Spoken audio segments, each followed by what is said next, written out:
that thing you're not doing in life, that big thing that you really wanted to do, but by this time you've made such a monster out of it, you're just scared out of your mind. There's very little chance it'll happen. That thing that you've always wanted to do. While you're pondering that, I'm going to tell you about my first kiss. So it's the 5th grade, and I'm going out with this beautiful girl named Angela, and Angela is just a beauty. And you know, I'm a short dude, and Angela was fully 2 feet taller than I was. And so we're at the 5th grade dance, and it's the big dance, and all my buddies and I are, you know, we're feeling like tonight's the night. We're gonna like make out with our girlfriends. And none of us have ever done that, and we don't really know how, but like tonight's the night. So we're dancing and shaking it up and whatnot, and like nobody's kissing. And we're huddling up between dances and nervously chit-chatting, like, did you kiss her, did you kiss her? And we all knew we had. So then Boys to Men comes on, end of the road, and I'm like, it's my jam. And so I'm dancing with Angela, and I'm thinking I want to kiss her, and then I notice that I'm like encased in ice, and my hands are sweating, and I can't do anything. I'm paralyzed, and I'm like torsioning my body, and Angela's noticing this, and it's getting weird. And then I get a little weirder, and then it gets really weird. And then before you know it, the song's over, and I haven't kissed her. And I'm just kind of stunned afterwards. I'm like moping. I'm like, I didn't kiss her. And then there was just something that went off, and it was like, I am not okay with this outcome. And what am I going to do about it? And in my head, I'm like, she's way more courageous than I am. I'm like, you know what? I'm going to go tell her. So I like walk over to Angela. I'm like, you know what? I was totally going to kiss you. And then she grabs me by the shirt, slams me up against the wall, and starts necking with me. And I'm like, whoa. So there's vitamins that we eat by our day-to-day diet. We get a good diet. We get some vitamin C. We get some other vitamins. Then there's vitamins that we find that are so nutritious and so beneficial in our body that we want to get more of them. And I think of vitamin K. Like it seems like a new vitamin that is like pretty exciting and fashionable. The reason behind kale being everywhere these days. So vitamin K2, if you take enough of it, which is a lot more than the recommended daily allowance, it can fight types of cancer, osteoporosis, heart disease down the road. So as a society, we've identified through science, like here's vitamin K, it can do amazing things, just get more of it. I think of fear as a vitamin. To me, a vitamin is something that you choose to eat and you assimilate for the benefit that you know it's going to give you. To me, fear carries within it the ability to break down to something else when we digest it and give us access to the most pure states of brilliance as a human being. It's not every day that you wake up and you're in full brilliance mode. It's not like the morning doesn't go like that. And in fact, most of our lives don't. There's a special switch that has to go off to get into the flow mode, the mode where time slows down and everything you do is perfect. And we get little flashes of it, but I think it can be induced. And I don't think that anybody can access flow if they don't work with fear and digest fear and eat it and turn it into a vitamin. Travis Pastrana is one of my life heroes. He's like the modern day Evel Knievel. This dude can do anything. He's broken every bone in his body, doing things like jumping out of an airplane without a parachute, riding a little kid's big wheel off a 150-foot wooden ramp and doing a backflip, you know, everyday stuff. And so Travis decided he wanted to do a double backflip at the X Games on ESPN in the mid-2000s and do it on live TV. It had never been done before. You know, think about that, taking a 200-pound motorcycle and whipping it over your head twice, landing, living, to tell the tale. So there was a documentary done about Travis and this jump. And, you know, they show him in the green room, and he's just racked with fear. And his mom is crying. And he's looking at the jump, and he doesn't like the jump, and he doesn't like the landing. You know, he was talking to a psychology journal afterwards, and they said, you're the fearless man. He's like, no, you don't get it. He's like, I'm totally scared of those things. And they're like, well, how are you to manage it? So for him, step one is noticing the fear has a useful benefit. And for him, that is focusing him up.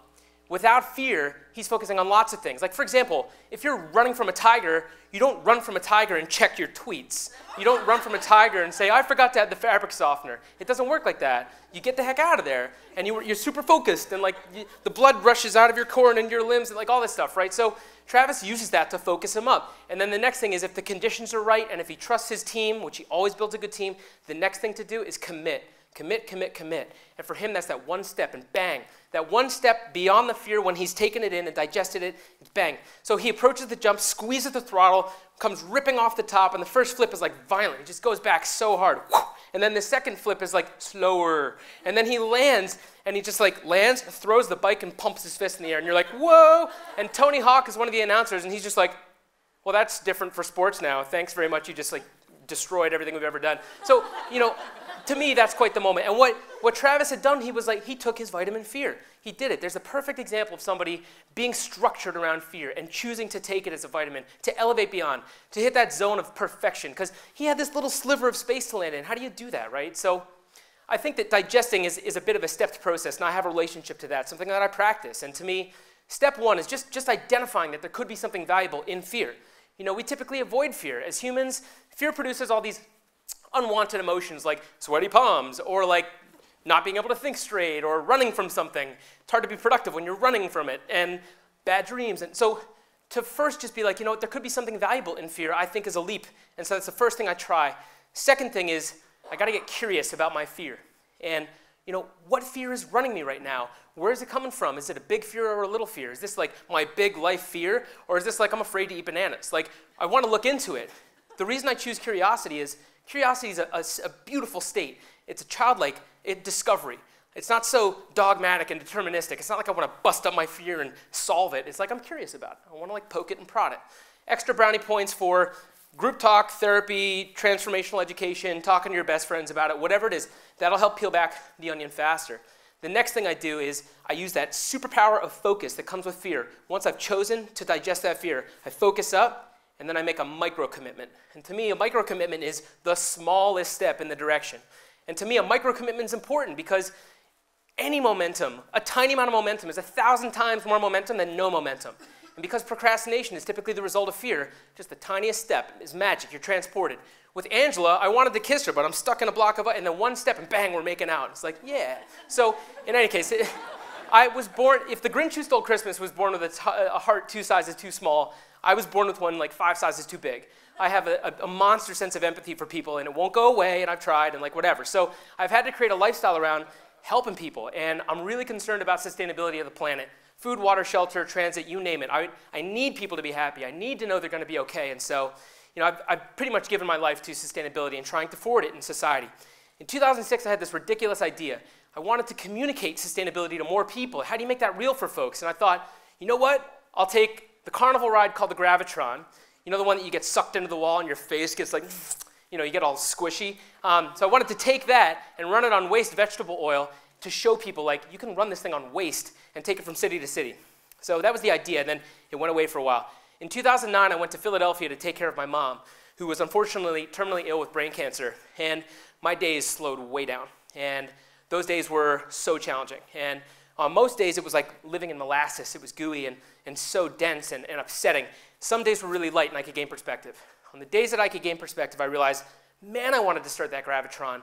And I knew that there was a bunch of failures that had been like the litany of my last 6 years. I had tried to launch venture after venture. Each of them failed in one way or another. There was some pattern that was occurring, and I was starting to get some insight into what happened. All I knew is I was unfulfilled.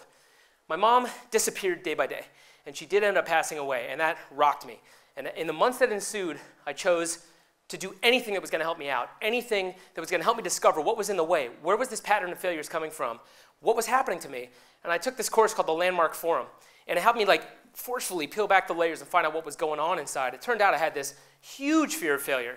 Beyond a fear of failure, I believed that I was a failure, that I was born that way, that I was fundamentally broken, and nothing I ever did was going to connect or happen.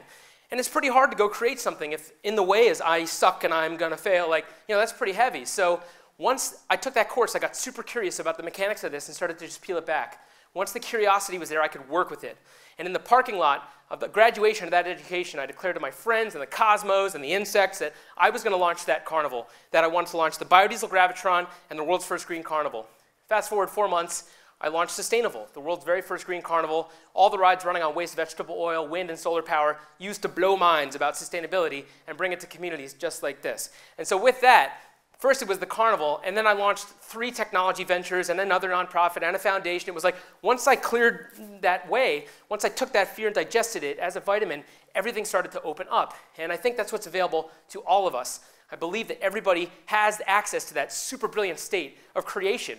So if vitamin K2 is known to prevent osteoporosis and heart disease, well then vitamin fear is known to prevent your dreams going away or being a dull grandparent or like feeling unfulfilled. I mean, so that's what we know the benefits are, and I think really it's about the approach to it and knowing that it's a tool, disinhibiting it, talking to people about it, and digesting it, and ultimately taking it ahead. And so that's how I see fear. Take it or leave it. Thank you so much.